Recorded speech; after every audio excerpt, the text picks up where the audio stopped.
고린도후서 9장 1절부터 15절까지 말씀으로 하나님은 능히 모든 은혜를 넘치게 하신다라는 제목으로 오예배 말씀을 나누려고 합니다. 우리가 이 본문을 통해서 알 수 있는 것은 바울이 자기 계획의 각 단계에 대해서 면밀하게 살폈고 또 모든 관련자에 대해 그리고 그들이 어떻게 공감할 수 있을지에 대해 곰곰이 생각하고 고민했다는 증거입니다. 고린도후서 8장과 9장이 모두 성도의 연보에 대한 이야기를 전하고 있는데 사실 고린도후서라고 있는 이 편지가 바울이 고린도 교회에 보내는 한 통의 편지이기는 하지만 그 내용이 굉장히 방대하기 때문에 하루에 다 썼으리라 생각되지는 않습니다. 바울이 전도 여행을 하면서 자기의 사역을 감당하면서 시간 나는 대로 틈틈이 고린도 교회 성도들에게 전하고 싶은 메시지를 적어 두었다가 그것을 종합하여서 한 통의 편지로 삼아서 고린도 교회에 보냈을 것이다 이렇게 추측을 하고 있습니다. 그래서 고린도후서 8장의 내용과 9장의 내용이 서로 같은 내용, 비슷한 내용으로 이야기를 하고 있는데 어떤 신학자는 고린도서 9장의 내용을 먼저 기록하고 그 이후에 8장의 내용을 바울이 기록했을 것이다. 근데 그것이 정리되는 과정 가운데 8장이 선행되고 9장이 뒤이어 기록되게 되었다라고 주장하는 학자들도 있고요. 그것이 아니라 고린도서는 순서대로 기록이 되어서 8장이 먼저 적혀 있고 그 다음 이어서 9장의 내용을 권면하고 있다. 이렇게 주장하는 신학자들도 있습니다.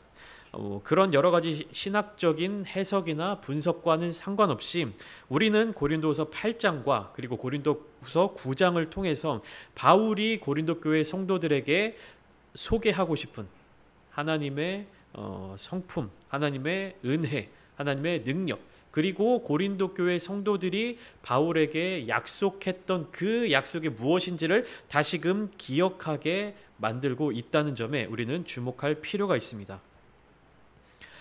그래서 바울은 이 연보에 대한 헌금에 대한 이야기를 고린도 교회 성도들에게 전할 때 세 가지 조건을 만족시키는 상황을 이렇게 만들려고 노력하는 모습을 보여요. 그러니까 그 부분을 신경 쓰고 있습니다. 첫 번째 무엇이냐면 바울은 자기가 고린도 교회에 도착하기 전까지 고린도 교회 교인들이 약속한 헌금이 모두 준비되어 있기를 원하고 있습니다. 그리고 두 번째 바울은 고린도 교회 성도들의 헌금이 완전한 자발성에 의해서 모이기를 원하고 있어요. 그러니까 강요당하거나 갈취당했다는 느낌이 없기를 바라고 있는 겁니다. 그리고 세 번째 앞에 8장 24절에서 말한 것과 같이 바울은 모든 과정이 공개적이고 공적으로 이루어져서 많은 그리스도인들이 그것을 지켜보기를 원하고 있어요.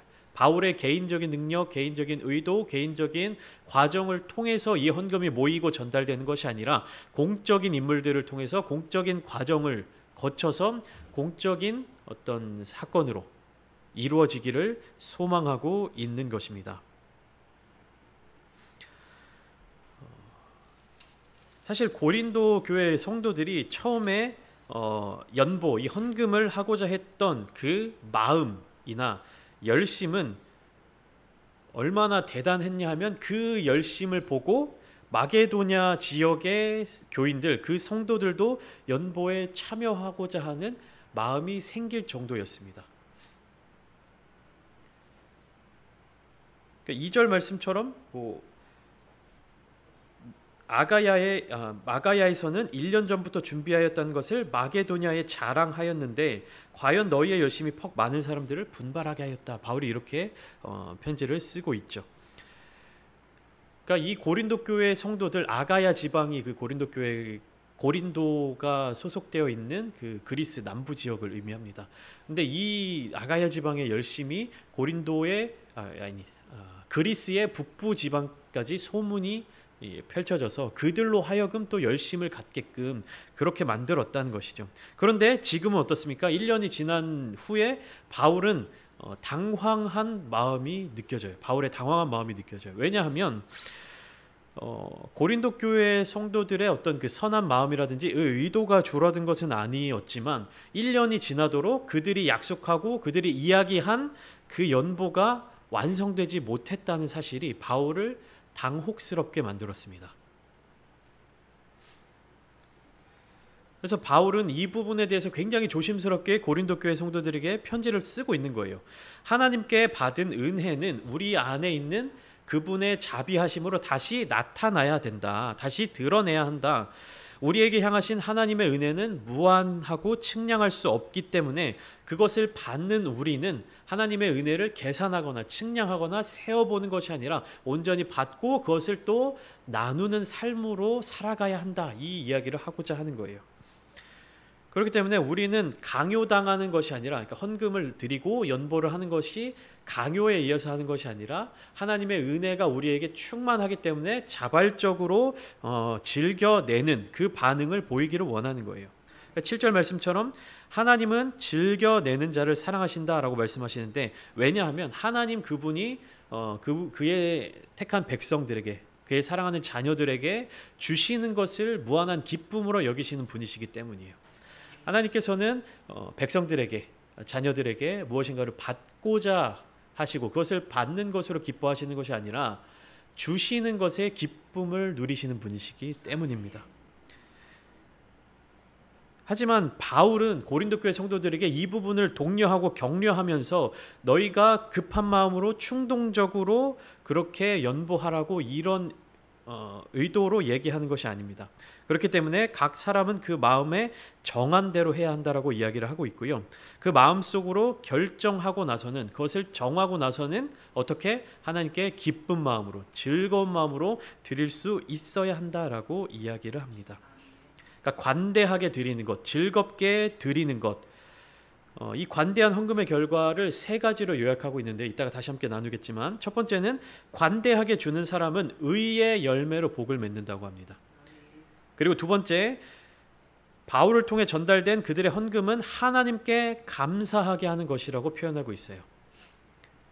그리고 세 번째, 그런 실제적인 친절함은 주는 사람과 받는 사람 사이에 애정이 생기게 하고 또 기도의 연결점, 하나 되는 공동체의 끈을 만드는, 그런 형성하는 요점이 될 것이다 라고 바울은 설명하고 있습니다. 그러면 오늘 본문을 통해서 바울이 어떠한 이야기를 하고 있는지 자세하게 좀 들여다보려고 하는데요. 1절과 2절 말씀을 보면 이런 뉘앙스로 이야기를 하고 있습니다. 성도를 섬기는 일에 대해서 편지를 쓰는 것은 사실 불필요한 일이다. 바울은 이렇게 기록하고 있어요. 성도를 섬기는 일이 무엇이냐 하면, 지난주에 함께 나눴듯이 예루살렘 교회를 위하여 연보를 모으는 일, 그들을 구제하고 그들을 섬기는 일에 쓸 헌금을 모으는 일, 이것을 바울은 9장에서는 성도를 섬기는 일이라고 표현하고 있습니다. 그런데 성도를 섬기는 일에 대해서는 내가 너희에게 쓸 필요가 없다 이렇게 이야기하고 있는데, 왜냐하면 고린도 교회의 성도들이 이미 그들 스스로 이 일에 대한 열정을 가지고 있었어요. 하고자 하는 그런 열정이 있었습니다.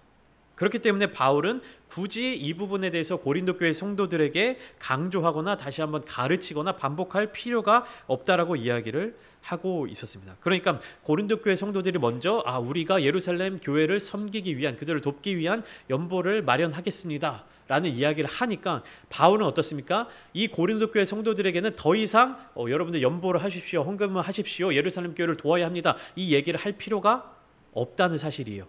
그러면 이제는 고린도 교회의 결단에 대해서 바울은 어떻게 행동을 했냐 하면, 이 아가야 지역이라고 말씀드렸죠. 고린도 지역의 성도들의 이 결단에 대해서 그리스 북부 지역에 있는 마게도냐 교회의 성도들에게 자랑을 하게 된 것입니다. 아가야 지역, 저 그리스 남부 지역의 이 교회 성도들이 예루살렘 교회가 처한 어려움을 알고 그들을 돕기 위한 연보를 모으기로 작정했다고 합니다. 이 이야기를 마게도냐 지역의 교회들에게 전달하고 자랑한 것이죠. 그러니까 이 자랑으로 말미암아 어떤 효과가 발생하게 되냐면, 이제 고린도 교회, 이 아가야 지역뿐만 아니라 마게도냐 지역에 있는 교회들까지 예루살렘 교회에 대한 연보를 시작하게 된 것입니다. 그래서 이 마게도냐 그리스도인들이 어느 정도로 연보를 하게 되었냐면, 힘에 지나도록 자원하고 또 은혜와 성도 섬기는 일에 참여하게 해달라고 간절히 구했습니다. 그러한 현상이 발생하게 된 것이죠. 그러니까 2절 마지막에 보면 너희의 열심이 퍽 많은 사람들을 분발하게 하였느니라. 그러니까 고린도 교회의 선한 결정이 그런 것들이 소문이 나고 또 바울의 자랑으로 말미암아 어떻게 된 겁니까? 다른 그리스도인 공동체로 하여금 또 함께 선한 일에 참여할 수 있는 원동력을 만들어 준 것입니다.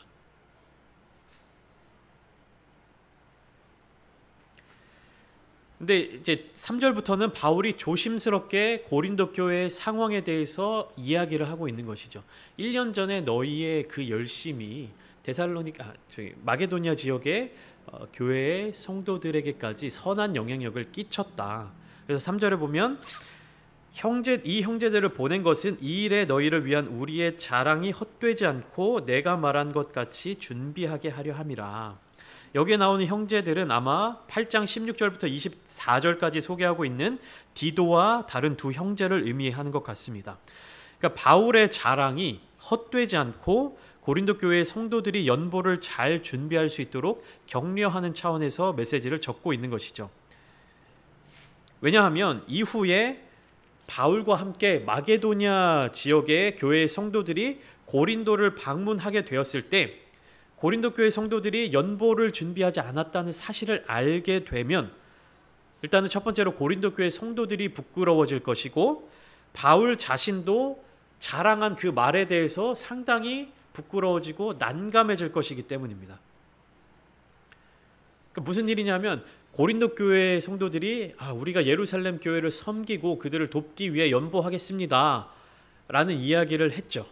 그리고 그 이야기를 사도 바울이 마게도냐 지역의 교회들에게 자랑을 한 겁니다. 고린도 교회가 이런 선한 마음을 가지고 하나님의 일에 함께 참여하려고 하고 있다. 이 이야기를 들은 마게도냐 교회의 성도들이 우리도 열심을 다해서 힘에 다하도록 섬기겠습니다. 그 일에 함께 참여하겠습니다 라고 해서 연보를 모았어요. 그러니까 목표한 금액을 마게도냐 교회가 먼저 모으게 된 겁니다. 그러면 여기 교회의 교인들이 그 연보를 모아서 바울과 함께 고린도로 가서 고린도에서 약속된 연보를 함께 받아 가지고 예루살렘 교회에 전달하게 되는 그런 과정을 거칠 수 있단 말이죠.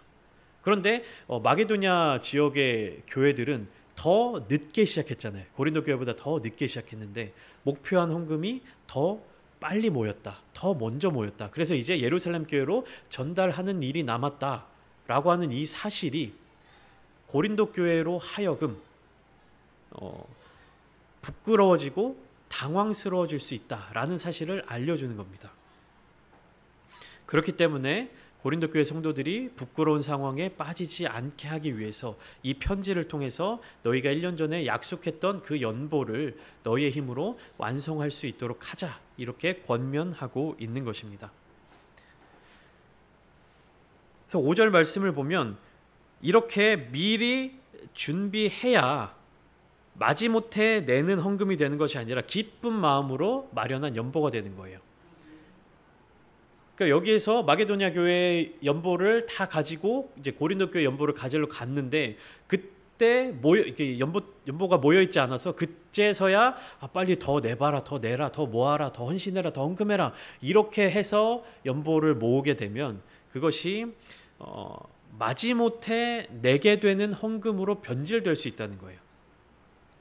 그러니까 이 기존의 고린도 교회 성도들이 선한 마음으로 그것을 약속하고 계획하고 헌신하기로 마음을 먹었다면 그것이 헌금을 다시 예루살렘 교회로 전달하는 그 과정 가운데 들어오기 전에 먼저 준비해서 그 일이 순탄하게 잘 흘러갈 수 있도록 마련을 해라. 이렇게 권면을 하고 있는 것입니다. 조금 더 쉽게 말씀을 드리면 어차피 드릴 거 우리가 가기 전에 미리 준비해놔라 이런 의미입니다. 그러니까 우리가 그런 때가 있죠. 어떻게 저희도 오늘 이후에 또 개척하는 이제 교회 이제 설립 예배, 개척 예배 드리는 교회 갈 때 우리가 헌금을 이렇게 하고 저희도 이제 6월 둘째 주에 담임 목사 이취임식 여러 가지 행사를 하지 않았습니까? 그럴 때 하나님께 헌금을 드리고 그 예물을 드리는 시간이 있는데 정말 집에서부터 마음을 담아서 새 돈으로 새 지폐로 봉투에 미리 담아서 그렇게 준비해 오신 분들도 있는 반면에 여기 와서 뭐 봉투에 담아서 뭐 얼마 해야 되지 부랴부랴 이렇게 하면서 좀 헌금을 드리는 그런 모습이 있을 수 있는 것이죠. 두 가지 경우 모두 이런 행사가 있을 때 헌금을 드려야 한다라는 그 마음은 있고 드리겠다는 그 결심은 있었으나 어떻습니까? 미리 예비하고 미리 준비되어 있는 헌금과 예물과 그리고 그제서야 시간이 닥쳐서 코앞에 닥쳐서 막 부랴부랴 내는 헌금과 모습이 좀 다르지 않습니까? 그것처럼 이해하시면 될 것 같아요. 바울이 권면하는 부분은 고린도 교회에 있어서 전혀 이 사람들이 고린도 교회 성도들이 생각하지 못하고 예상하지 못하고 예측하지 못하는 상황을 헌금해라 하는 것이 아니라 여러분들이 이미 1년 전부터 먼저 결심하고 결단한 그 헌금을 이제 시간이 촉박해지기 전에 우리가 가기 전에 미리 잘 예비해 놓으십시오. 이렇게 권면하고 있는 겁니다. 그러니까 이미 결정되어 있는 것, 이미 결정한 일에 대해서 실천하는 것, 실행하는 것은 축복입니다. 그렇지만 이에 대해서 자원하여 드리지 못하는 것은 탐욕이나 탐심으로 변질될 수밖에 없다는 사실이죠. 여기에서 바울은 심는 것에 대한 이야기를 전하고 있는데 6절 말씀 보면 이것이 곧 적게 심는 자는 적게 거두고 많이 심는 자는 많이 거둔다 하는 말이로다. 이것은 사실상 무엇이냐 하면 하나님께서 이것을 보상해 주실 것이다 라는 이야기를 하는 거예요. 그런데 바울이 여기에서 호소하는 것은 하나님께 헌금을 드리는 예루살렘 교회를 돕는 그 연보를 하는 동기가 하나님으로부터 받을 보상을 바라고 드리는 것이 아니라 기꺼이 어려움에 처한 예루살렘 교회 성도들을 돕고자 하는 마음, 그들을 사랑하고자 하는 마음, 그들에게 쏟는 관심으로부터 시작되어야 한다는 것이고 또 여기에서 중요한 것은 그 연보를 얼마나 하느냐가 아니라 그 연보를 통해서 드러나는 열심과 관심의 정도예요. 요것을 우리가 잘 분리해서 생각해야 됩니다. 우리가 큰 돈을 헌금하고 많은 금액을 헌금하게 되면 거기에 대한 열심과 관심이 많다라고 생각할 수 있어요. 근데 바울은 그것을 구분해서 이야기를 하고 있는 것입니다. 헌금을 드리는 동기가 그 액수가 얼마가 됐든지 간에 그 동기가 정말로 하나님의 사랑하는 그 공동체를 위한 관심과 그들의 회복을 위한 마음으로 드리는 것인지 아니면 그 외에 다른 이유로 말미암아 무엇인가 보상을 바라고 하는 것인지 아니면 다른 사람들의 시선을 의식해서 하는 것인지 그것을 잘 분별하도록 권면하고 있는 겁니다. 근데 적게 심는 자는 적게 거두고 많이 심는 자는 많이 거둔다. 결국에는 하나님께서 갚아주시고 보상해 주신다라는 이야기를 전하고 있는데 먼저 선행되어야 할 것은 무엇이냐면 먼저 심는 것에 마음을 쏟으라는 거예요. 그러니까 거둘 것을 기대하고 심는 것은 아니지만 먼저 심게 되면 그것에 대해서 하나님께서 열매를 맺게 해주신다는 사실입니다. 그리고 우리가 농사를 짓거나 무엇인가를 심는다라고 할 때 우리가 가진 것 중에 일부를 내어놓아야 하는 거잖아요. 먼저 내어놓았을 때 그리고 그 심은 것이 자라서 열매를 맺게 되면 그 다음에 어떻게 되는 겁니까? 그 열매가 우리한테 들어오고 그 열매 중에 또 구분해서 심고 들어오고 거두고 심고 이게 반복되잖아요. 근데 그 가장 첫 시작은 뭡니까? 일단 내 것을 들여서 심어야 되는 거예요. 먼저 심어야 그 다음에 열매가 맺히고 수확하고 거기서 또 우리가 심을 수 있고 이게 시작이 되고 반복이 되고 순환이 되는 거지 처음부터 뭔가를 주시면 심겠습니다. 이게 아니라는 얘기예요. 먼저 우리의 것을, 우리의 마음을, 우리의 정성을, 우리의 관심을 하나님의 관심, 하나님의 사랑의 마음에 합당한 곳으로, 일치하는 곳으로 심어야 되는 겁니다. 이거는 뭐 연보돈의 금액을 이야기하는 것이 아니라 하나님께서 어디에 관심을 두고 계신지, 하나님께서 어디에 마음을 쏟고 계신지, 하나님이 어디를 바라보고 계신지 그것을 우리도 같은 곳을 향하여서 같은 마음을 가지고 열심을 다해야 한다라는 이야기죠. 그래서 7절은 굉장히 중요한 이야기를 이어서 하고 있습니다. 각각 그 마음에 정한 대로 할 것이요 인색함으로나 억지로 하지 말지니 하나님은 즐겨내는 자를 사랑하시느니라. 그러니까 누구든지 마지못해 하거나 강제로 하는 사람은 하나님의 은혜를 기대할 수 없다는 거예요. 그리고 그렇게 해서도 안 된다는 겁니다. 그러니까 바울은 단순히 목표한 그 헌금의 액수를 채우는 것을 원하고 있지 않아요. 그 헌금이 모여지는 과정, 고린도 교회 성도들이 헌금을 드리는 그 마음까지 하나님을 기쁘시게 해드리도록 하기를 원하는 거예요. 이게 무슨 말입니까? 마음에 정한 대로 할 것이요 인색함이나 억지로 하지 말지니. 액수를, 굉장히 큰 액수를 하나님 앞에 헌금하면서 드리면서 이거 너무 큰데, 너무 아까운데 라는 마음을 가지고 드리는 100만 원의 헌금과 정말로 내가 기쁜 마음으로 드리는 10,000원의 헌금, 이렇게 볼 때 하나님은 그 액수에 상관없이 기쁜 마음으로 내는 것을 원하고 계신다는 사실이에요. 그러니까 헌금의 금액이 믿음의 수준이 아닙니다. 얼마나 기쁘게 드릴 수 있느냐예요. 그러니까 우리가 수입이 얼마가 되면 헌금을 최소한 얼마가 해야 된다, 이런 사실 기준이 있는 것은 아니지만 우리가 스스로 나 자신의 신앙을 돌아볼 때 어떤 다른 사람의 신앙 아닙니다. 다른 사람의 헌금이 아니라 내가 나 자신의 신앙을 돌아볼 때, 내가 나 자신의 헌금 생활을 돌아볼 때, 그래도 내가 하나님께 받은 은혜가 이 정도고, 내가 하나님께서 주시는 그 은혜가 이 정도인데 하나님께 기쁜 마음으로 헌금을 어느 정도까지 드릴 수 있는가.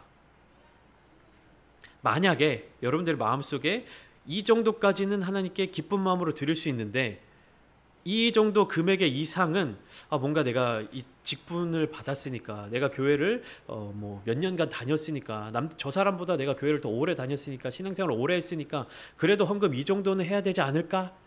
라는 생각으로 기꺼이 드리지 못하고 그런 것에 있어서 억지로 떠밀려서 헌금을 하게 된다면 이 부분에 대해서는 바울은 그것은 하나님께서 기뻐하시는 연보가 아니라고 이야기를 하고 있는 것입니다. 그러니까 연보라고 하는 것은 특별 헌금의 개념이 있어요. 우리가 주정 헌금, 매주 정해서 드리는 헌금 외에 특별한 목적을 가지고 드리는 헌금에 있어서 우리가 때로는 그렇잖아요. 큰 금액을 드리면서 만족하게 될 때가 있어요. 뭔가 내가 평소보다 더 많은 헌금을 드렸어. 나는 하나님을 사랑해. 이렇게 드리면서도 속마음으로는 계속해서 뭔가 이렇게 표현해서 죄송하지만 미련이 남는다든지, 드린 헌금이 저 돈을 얼마만 드리고 얼마를 내가 가지고 있었으면 지금 내 상황이 어떠했을 텐데 라는 생각이 들게 된다면 그것은 안 드리는 것만 못하다라고 이야기를 하고 있는 거예요. 그러니까 각각 그 마음에 정한 분량대로 하되 인색함으로나 억지로 하지 말고 하나님께 기쁘게 드릴 수 있는 헌금을 해야 한다. 그러니까 연보의 금액, 목표하는 금액을 모으는 것이 중요한 것이 아니라 이 과정을 통해서, 이 마음을 모으는 것을 통해서 하나님을 기쁘시게 해드리는 것을 주목하고 있는 거예요. 그러면서 8절 말씀을 통해서 하나님의 은혜에 대해서 이야기를 하고 있어요. 8절 말씀이죠. 하나님이 능히 모든 은혜를 너희에게 넘치게 하시나니 이는 너희로 모든 일에 항상 모든 것이 넉넉하여 모든 착한 일을 넘치게 하려 하심이라. 이렇게 말씀하고 계세요. 제가 좀 전에 말씀드렸듯이 심고 거두는 것에 있어서 심는 것이 먼저 되어야 한다고 말씀드렸죠. 그러니까 기쁜 마음으로 하나님 앞에 드리면 하나님께서는 반드시 은혜를 통해서 갚아주신다. 모든 성도들에게 모든 은혜를 넘치게 주시는 하나님을 소개하고 있는 거예요. 그러니까 8장에서 하나님의 은혜의 사역, 성도 섬기는 일에 참여하기를 간구하였던 마게도니아 교회 사람들처럼 하나님의 은혜의 일에 동참하는 자들에게 베푸시는 넉넉함을 바라보라고 이야기하고 있는 거예요. 마게도니아 교회 성도들의 삶이 어땠습니까? 그들이 형편이 좋아서 남는 것으로 헌금을 드렸습니까? 아니죠. 힘에 다할도록, 힘에 넘치도록 하나님이 원하시는 것, 하나님의 뜻이 있는 곳, 그리고 저들의 부족함을 우리의 것으로 함께 채우는 것, 우리의 남는 것으로 저들을 채우는 것, 그것도 좋지만 저들의 부족한 부분을 채워주고자 하는 그 마음, 그것을 통해서 내가 더 헌신하고 내가 더 희생하고 내가 더 결단하는 그 마음에 대해서 하나님께서 넘치는 은혜로 갚아주신다, 이것을 이야기하고 있는 것입니다. 그러니까 순서가 굉장히 중요한 거예요. 바울에게 있어서 이 순서가 상당히 중요한 것입니다. 뭐냐면 하나님께 기쁨으로 드리는 자에게 하나님이 은혜를 넘치게 부어주시는 거예요. 심고 뿌리고 거두고 수확하는, 그러니까 심고 뿌리는 것이 먼저, 거두고 수확하는 것이 이어지는 것, 하나님께 기쁨으로 드리는 것이 먼저이고 하나님께서 은혜로 갚아주시는 것으로 이어진다는 것이죠. 그리함을 통하여서 착한 일, 즉 선한 일을 계속해서 넘치게 할 수 있다는 겁니다. 하나님이 갚아주시는 것을 바라고 하는 것은 아니지만 우리가 먼저 하나님께 드릴 때 하나님께서는 더 넘치는 은혜로 우리에게 돌려주신다는 거예요. 그러면 우리는 그 하나님께서 돌려주신 은혜로 또 어떻게 하는 겁니까? 또 섬기는 거예요. 그러면 또 하나님이 거기에 은혜를 베풀어 주시면 우리는 또 다른 도움이 필요하고 섬김이 필요한 것에 베풀고 나누는 겁니다. 이것이 하나님께서 기뻐하시는 공동체라는 겁니다. 먼저 섬기고 먼저 심어야 한다, 이것을 이야기하고 있는 것이죠. 9절 말씀을 보시면 그가 흩어 가난한 자들에게 주었으니 그의 의가 영원토록 있느니라. 그러니까 가난한 자들을 돌보는 것은 하나님의 뜻이에요. 그러니까 구약 시대 때부터 하나님은 가난한 자, 그다음에 고아와 과부 등 연약한 자들에게 관심을 두고 계셨어요. 그래서 하나님의 이 뜻을 알고 행하는 자는 하나님과의 의로운 관계가 계속 이어지게 되는 거예요. 말씀드렸죠? 심고 거두고 하나님께 드리고 하나님의 은혜를 받고, 이것이 계속 하나님과의 관계로 유지되고 더 깊어지고 이어진다는 것입니다. 10절부터 15절까지는 고린도 교회 성도들이 연보를 하게 될 때 미치는 영향력에 대해서 이야기하고 있어요. 제가 설교 초반에 말씀드렸던 것처럼 먼저는 뭐냐면 하나님께서 고린도 교회 성도들에게 심을 것을 풍성하게 하시고 의의 열매를 더하십니다. 여기서 중요한 건 의의 열매예요. 의의 열매. 그러니까 우리가 연보로 헌금으로 심었다고 해서 다 헌금으로 제물로 이렇게 온다라고 생각하면 시험에 빠질 수 있고 시험에 빠지기 쉽습니다. 근데 하나님께서 주시는 열매는 어떤 열매입니까? 의의 열매. 의의 열매, 쉽게 얘기하면 하나님의 일에 동참하는, 하나님의 뜻에 함께하는 그 열매를 맺게 해주신다는 겁니다.